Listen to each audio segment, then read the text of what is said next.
So for those of you who don't know me, my name is Joanna Lynn. I'm the founder of the Family Imprint Institute. And really what I focus on is your family history to make sense of the challenges that you're facing today. And how that is quite different from maybe other things you've tried is a lot of helping professionals look at you and what's going on just with you as the individual. Where I'm different as I'm looking at you in the context of your whole family. And this provides so many solutions, more than you would imagine, in fact.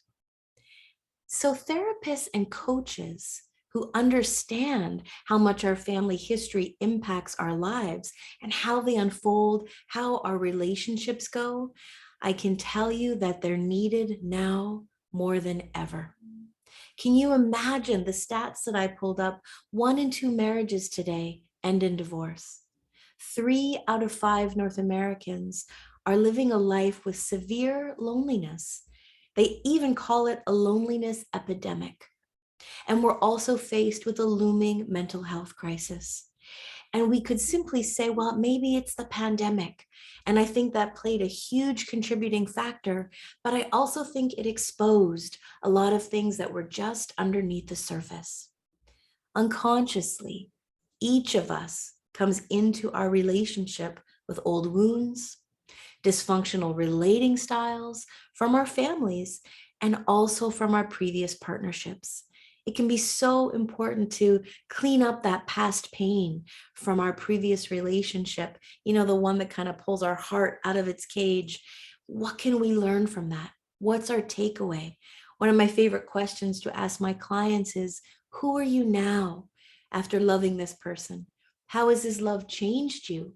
And what do you take from how you showed up in the relationship? What I've come to really appreciate about this approach is it really puts us back in self-inquiry, self-reflection. As we build that self-awareness, we can change our part of the relationship. What I've also noticed, because we're looking at 2 families that now come together, 2 individuals that come in relationship, well, our partner's patterns, they end up perfectly triggering the other. This is where old hurts get activated, and often it can be really hard to identify the exact origin. And so from the Family Imprint Institute, this approach is all about uncovering the hidden influences in our relationship, what that hurt or what that argument is really about. Now we've got some clarity, some insight that was simply not available to us when we're lost in the challenge, when we're lost in the argument, when we're caught up in resentment or blame. And so when I work with a client, I start every couple session by creating a 3-generation genealogy for each of them. And for those of you who aren't sure what a genealogy is, think of your family tree. So I'm going to build a family tree for each side of that couple. Because what I've learned in over a decade of this work is that systems marry systems. There's something about being attracted to that person, coming together, perhaps building a family, having children, that it's familiar, that we fall into what's familiar. And this can be the very thing that is the trigger that pulls us out, that hurts us most. And so by understanding each other's family tree, we now can understand, gosh, that's why I get tripped up. That's why it hurts so much when he or she does this or that. And so a lot of my initial work with the client is almost like a fact-finding mission. I'm doing really specific family history questions to build out that 3-generation genealogy. Now, as a clinician, if you're doing this, you can now solve your clients' most pressing problems, even if they don't know why they're stuck. I often hear, this keeps happening. I don't know how to change this. Whenever I try to get this point across, I'm not being heard anyway. And how often were we not heard as a young person? So we're seeing a repeat of past pain. And that's where we can get traction in today's challenge. I'm sure it wouldn't surprise many of you to hear most of the problems we face in our partnership. Let's say they were seeded long before we even met that partner, before our current relationship even began. They're a part of us. And so for the therapists in the group, if you've been working with your current clients' challenges, you're only working with a part of the story. And this is exactly why it can be so difficult to create lasting change, lasting effects through just having conversations, because the root cause is so much deeper than we even understand. It's so much deeper than talking through today's challenge. It just kind of ends up happening again. And so having our clients talk about the surface issues, it's almost like it brings up the irritation. We stir up all the sand, but we don't know what to do with it. The work that I do and what I've come to appreciate about this approach so much over the years is it tracks and follows what is it connected to? What is that deeper piece? And we start to work from the bottom up.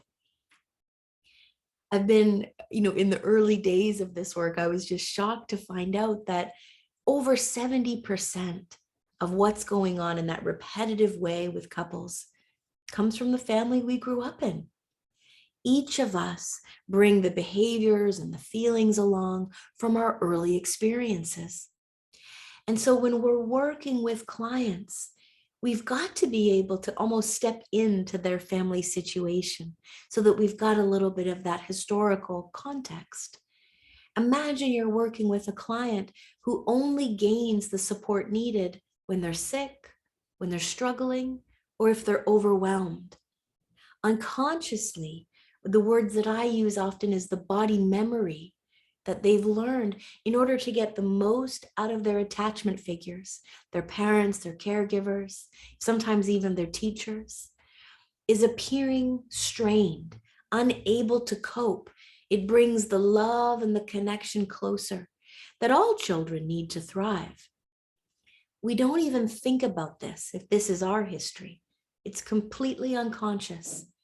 It's almost this sense like we're running in the background. I don't really expect anybody to be there for me unless something is wrong.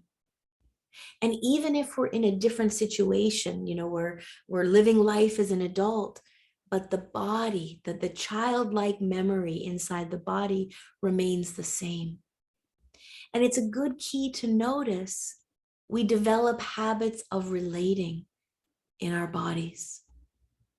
And so unless we include this body memory, we only see little like baby steps, incremental improvements in our clients and in ourselves. And so I sort of smile to myself in the reading that I do, that even Freud, and many of you that are working in in-depth psychology would of course know Sigmund Freud. He wrote about repetition compulsion was the term that he used. And so this is his way of saying trauma or unresolved emotions.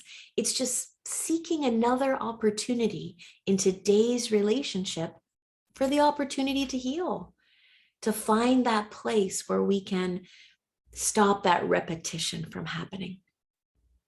This is why using the 3-generation geneagram acts like a guide, acts like a map, so that you know how to best serve your clients. We follow each partner's family history to determine the challenges of today, the repetitive themes that keep going on, how they're living out again.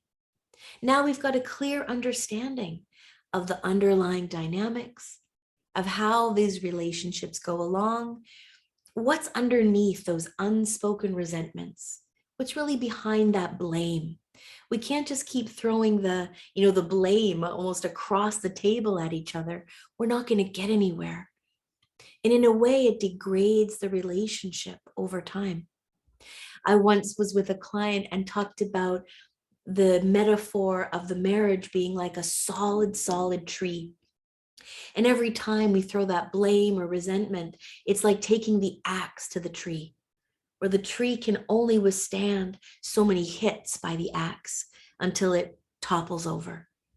This is why constructive communication and understanding what the tension and arguments are really about secures and safeguards the tree. So paying attention to family history is the guide, is the way to find today's solution. And many of you that are new to this might be thinking, well, gosh, how do we know this family history? What exactly are we following? And so the work that I do has been around a little over 50 years. From Bert Hellinger is the founder of this work, who's been really given the respected title of one of the most renowned psychotherapists of our time. And wouldn't you know it, science has caught up, maybe over the last, I'm going to say 15 years, called epigenetics. And this is a field of study that really proves the traumas, the beliefs, the experiences we carry are almost always handed down from us, from a previous generation. And so we think of it like an imprint or a blueprint that is very much in the DNA of mom and dad that we now have. We might just think to ourselves, oh, this is just how my relationships go, or, life has always been difficult. And we rarely think to look at why that is. What is that long-term history? So as life begins, we actually don't arrive with a clean hard drive, if we use a computer analogy. You could think about it like sharing an operating system with your parents and your grandparents. The family story is our story. Like it or not, it resides in us.